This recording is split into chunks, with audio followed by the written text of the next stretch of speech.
पौराणिक कथा की श्रृंखला में सबसे पहली कहानी। इस कारण देवर्षि नारद को बनना पड़ा था एक बार बंदर। श्री नारद बड़े ही तपस्वी और ज्ञानी ऋषि हुए, जिनके ज्ञान और तप की माता पार्वती भी प्रशंसक थीं।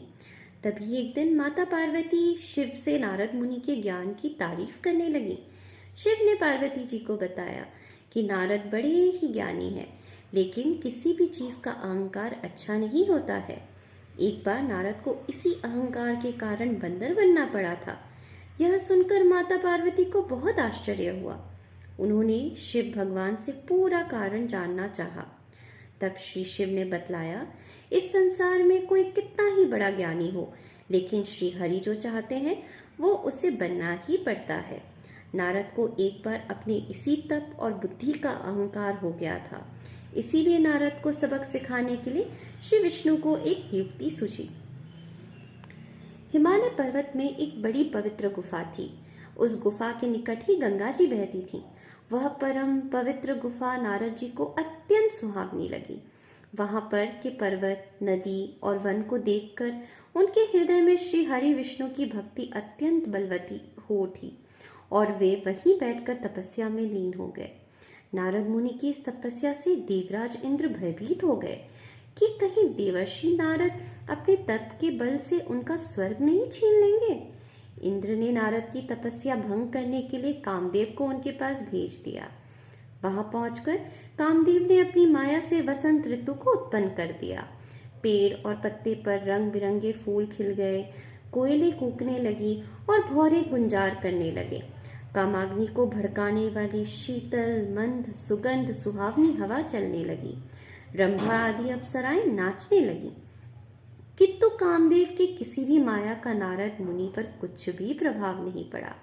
तब कामदेव को डर सताने लगा कि कहीं नारद मुझे शाप ना दे दें। इसीलिए उन्होंने श्री नारद से क्षमा मांगी। नारद मुनि को थोड़ा भी क्रोध नहीं आया और उन्होंने कामदेव को क्षमा कर दिया। कामदेव वापस अपने लोक में चले गए। कामदेव के चले जाने पर नारद मुनि के मन में अहंकार हो गया कि मैंने कामदेव को जीत लिया। वहां से वे शिव जी के पास चले गए और उन्हें अपने कामदेव को हारने का हाल कह सुनाया। भगवान शिव समझ गए कि नारद को अहंकार हो गया है। शंकर जी ने सोचा कि यदि इनके अहंकार की बात विष्णु जी जान गए तो नारद के लिए अच्छा नहीं होगा। इसीलिए उन्होंने नारद से कहा कि तुमने जो बात मुझे बताई है उसे श्री हरि को मत बताना। नारद जी को शिव जी की यह बात अच्छी नहीं लगी।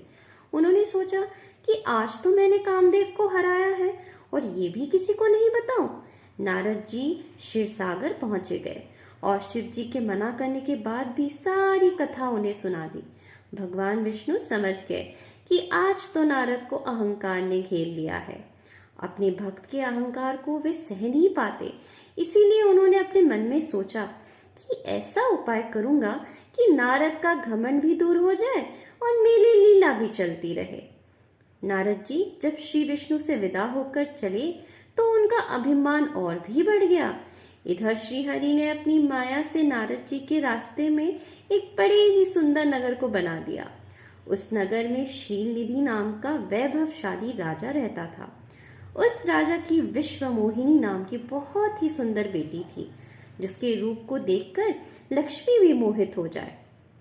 विश्वमोहिनी स्वयंवर करना चाहती थी, इसीलिए कई राजा उस नगर में आए हुए थे।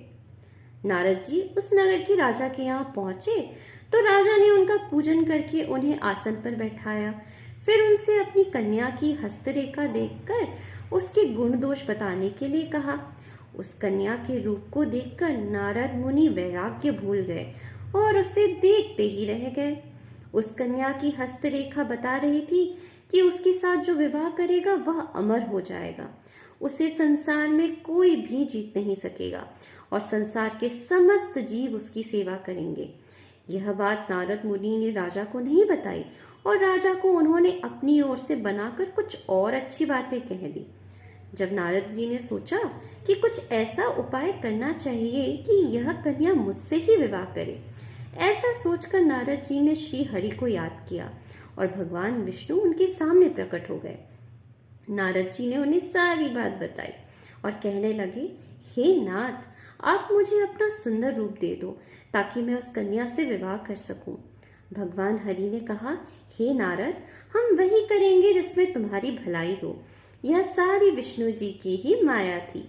विष्णु जी ने अपनी माया से नारद जी को बंदर का रूप दे दिया। नारद जी को यह बात समझ में नहीं आई। वो समझे कि मैं बहुत सुंदर लग रहा हूँ। वहां पर छिपे हुए शिव जी के 2 गणों ने भी इस घटना को देख लिया। ऋषिराज नारद तत्काल विश्व मोहिनी के स्वयंवर में पहुंच गए और साथ ही शिव जी के वे दोनों गण भी ब्राह्मण का रूप बनाकर वहां पहुंच गए। वे दोनों गण नारद जी को सुनाकर कहने लगे कि भगवान ने इन्हें इतना सुंदर रूप दिया है कि राजकुमारी सिर्फ इन पर ही रीझेंगी। उनकी बातों से नारद जी मन ही मन बहुत खुश हुए। स्वयं भगवान विष्णु भी इस स्वयंवर में एक राजा का रूप धारण कर आ गए। विश्व मोहिनी ने कुरूप नारद की तरफ देखा भी नहीं और राजा रूपी विष्णु के गले में वरमाला डाल दी। मोह के कारण नारद मुनि की बुद्धि नष्ट हो गई थी। राजकुमारी द्वारा अन्य राजा को वरमाला डालते देख वे परेशान हो उठे। उसी समय शिव जी के गणों ने ताना कसते हुए नारद जी से कहा, जरा दर्पण में अपना मुंह तो देखिए। मुनि ने जल में झांक कर अपना मुंह देखा और अपनी कुरूपता देखकर गुस्सा हो उठे। गुस्से में आकर उन्होंने शिव जी के उन दोनों गणों को राक्षस हो जाने का श्राप दे दिया। उन दोनों को श्राप देने के बाद जब मुनि ने एक बार फिर से जल में अपना मुंह देखा तो उन्हें अपना असली रूप फिर से मिल चुका था। नारद जी को अपना असली रूप वापस मिल गया था, लेकिन भगवान विष्णु पर उन्हें बहुत गुस्सा आ रहा था क्योंकि विष्णु के कारण ही उनकी बहुत ही हंसी हुई थी। वे उसी समय विष्णु जी से मिलने के लिए चल पड़े। रास्ते में उनकी मुलाकात विष्णु जी, उनके साथ लक्ष्मी जी और विश्व मोहिनी भी थी, उनसे हुई। उन्हें देखते ही नारद जी ने कहा, आप दूसरों की खुशियां देख ही नहीं सकते। आपके भीतर तो ईर्ष्या और कपट ही भरा हुआ है। समुद्र मंथन के समय आपने शिव को बावला बनाकर विष और राक्षसों को मदिरा पिला दिया और स्वयं लक्ष्मी जी और कौस्तुभ मणि को ले लिया। आप बड़े धोखेबाज और मतलबी हो, हमेशा कपट का व्यवहार करते हो। हमारे साथ जो किया है उसका फल तो आपको जरूर मिलेगा। आपने मनुष्य रूप धारण करके विश्व मोहिनी को प्राप्त किया है, इसलिए मैं आपको श्राप देता हूँ कि आपको मनुष्य जन्म लेना पड़ेगा। आपने हमें स्त्री से दूर किया है, इसलिए आपको भी स्त्री से दूरी का दुख सहना पड़ेगा। और आपने मुझको बंदर का रूप दिया, इसलिए आपको बंदरों से ही मदद लेना पड़ेगा। नारद के श्राप को श्री विष्णु ने पूरी तरह स्वीकार कर लिया और उन पर से अपनी माया को हटा लिया। माया के हट जाने से अपने द्वारा दिए श्राप को याद करके नारद जी को बड़ा दुख हुआ, किंतु दिया गया श्राप वापस नहीं हो सकता था। इसलिए श्री विष्णु को श्री राम के रूप में मनुष्य बनकर अवतरित होना पड़ा। शिव जी के उन दोनों गणों के जब इन्होंने नारद को देखा, अब माया से मुक्त हो चुके हैं, तो उन्होंने नारद जी के पास आकर और उनके चरणों में गिरकर कहा, हे मुनिराज, हम दोनों शिव जी के गण हैं। हमने बहुत बड़ा अपराध किया है जिसके कारण हमें आपसे शाप मिल चुका है। अब हमें अपने शाप से मुक्त करने की कृपा करें।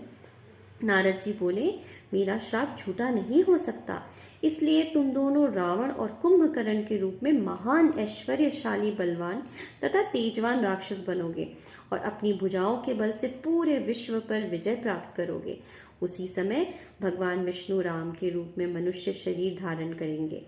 युद्ध में तुम दोनों उनके हाथों से मारे जाओगे और तुम्हारी मुक्ति हो जाएगी। आज की कहानी यही समाप्त होती है।